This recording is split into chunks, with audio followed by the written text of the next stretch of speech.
بسم اللہ الرحمن الرحیم۔ اسلامک لائبریری میں آپ سب کو خوش آمدید کہتی ہوں۔ ویڈیو دیکھنے کے لیے میرے چینل کو سبسکرائب کر لیں اور بیل آئیکن کو کلک کر دیں تاکہ میری آنے والی ویڈیوز کا نوٹیفیکیشن آپ کو وقت پر ملتا رہے۔ سورہ مریم میں اللہ تعالیٰ کا ارشاد ہے، اس قرآن میں موسیٰ کا ذکر بھی کر جو چنا ہوا اور رسول اور نبی تھا۔ ہم نے اسے طور کی دائیں جانب سے پکارا اور سرگوشی کرتے ہوئے اسے قریب کر لیا اور اپنی خاص مہربانی سے اس کے بھائی ہارون کو نبی بنا کر اسے عطا فرمایا۔ قرآن مجید میں اللہ تعالیٰ نے بہت سے مقامات پر حضرت موسیٰ علیہ السلام کا ذکر فرمایا ہے، بعض مقامات پر اختصار کے ساتھ اور بعض مقامات پر تفصیل کے ساتھ۔ اللہ تعالیٰ نے فرعون کو راہ ہدایت دکھانے اور ظلم و ستم سے روکنے کے لیے حضرت موسیٰ علیہ السلام کو مبعوث فرمایا۔ اللہ تعالیٰ نے قرآن مجید میں واقعے کو پہلے مختصر طور پر بیان فرمایا، پھر اس کی تفصیل بیان کی۔ چنانچہ اللہ تعالیٰ نے بتایا کہ وہ اپنے نبی کے سامنے موسیٰ علیہ السلام اور فرعون کا واقعہ صحیح بیان فرمائے گا، یعنی اس قدر صحیح کہ سننے والا تمام واقعات کو آنکھوں سے دیکھ رہا ہے۔ ارشاد باری تعالیٰ ہے، یقیناً فرعون نے زمین میں سرکشی کی تھی۔ اس کا مطلب یہ ہے کہ فرعون نے ظلم و ستم اور بغاوت کا راستہ اختیار کیا، دنیا کی زندگی کو اہمیت دی اور رب عظیم و برتر کی اطاعت سے سرتابی کی۔ وہاں کے لوگوں کو گروہ گروہ بنا رکھا تھا، ان میں سے ایک فرقے کو کمزور کر رکھا تھا۔ اس سے مراد بنی اسرائیل کی قوم ہے، جو اللہ کے نبی یعقوب بن اسحاق بن ابراہیم علیہ السلام کی اولاد میں سے تھے اور اس زمانے میں پوری دنیا میں سب سے افضل تھے۔ اللہ تعالیٰ نے ان پر ظالم اور بد کردار کافر کو مسلط کر دیا،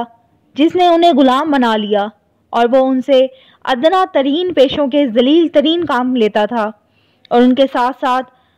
ان کے لڑکوں کو ذبح کر ڈالتا تھا اور ان کی لڑکیوں کو چھوڑ دیتا تھا۔ بے شک وہ فساد کرنے والوں میں سے تھا۔ فرعون بنی اسرائیل سے اس قدر برا سلوک اس لیے کرتا تھا کہ بنی اسرائیل اپنی الہامی کتابوں کی روشنی میں آپس میں ابراہیم علیہ السلام کا یہ فرمان ذکر کرتے تھے کہ آپ کی اولاد میں سے ایک لڑکا پیدا ہوگا جس کے ہاتھوں مصر کی سلطنت تباہ ہو جائے گی۔ آپ نے یہ بات غالباً اس وقت فرمائی تھی جب مصر کے بادشاہ کی طرف سے حضرت ابراہیم علیہ السلام کی زوجہ محترمہ حضرت سارہ رضی اللہ عنہ کی عزت پامال کرنے کی کوشش ہوئی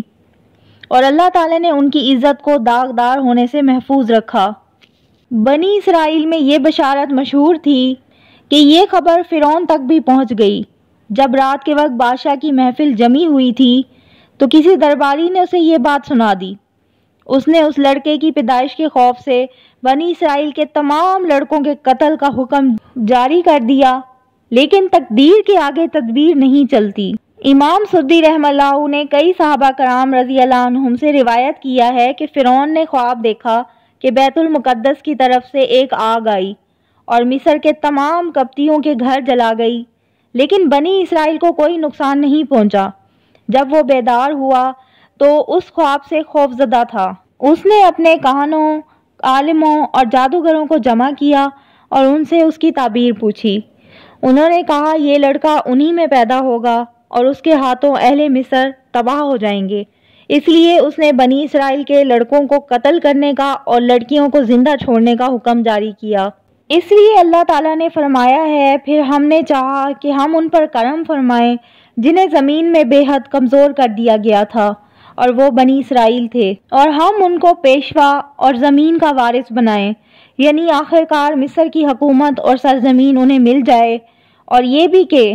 اور ہم انہیں زمین میں قدرت و اختیار دیں اور فرعون اور حامان اور ان کے لشکروں کو وہ منظر دکھائیں جس سے وہ ڈر رہے تھے، یعنی ہم کمزوروں کو طاقتور، مغلوب کو غالب اور ذلیل کو عزت والا بنائیں گے۔ چنانچہ بنی اسرائیل کو یہ سب کچھ نصیب ہوا، جیسا کہ اللہ تعالیٰ نے فرمایا ہے، اور ہم نے ان لوگوں کو جو بالکل کمزور شمار کیے جاتے تھے اس سرزمین کے مشرق و مغرب کا مالک بنا دیا، جس میں ہم نے برکت رکھی ہے، اور آپ کے رب کا نیک وعدہ بنی اسرائیل کے حق میں ان کے صبر کی وجہ سے پورا ہو گیا۔ دوسرے مقام پر اللہ تعالیٰ فرماتے ہیں، بالآخر ہم نے انہیں باغات سے، چشموں سے، خزانوں سے اور اچھے اچھے مقامات سے نکال باہر کیا، اسی طرح ہوا اور ہم نے ان تمام چیزوں کا وارث بنی اسرائیل کو بنا دیا۔ فرعون بنی اسرائیل کو ملنے والی بشارت اور اپنے خواب کی وجہ سے بے حد خوفزدہ ہوا، لہٰذا اس نے ہر طرح کی احتیاطی تدابیر اختیار کی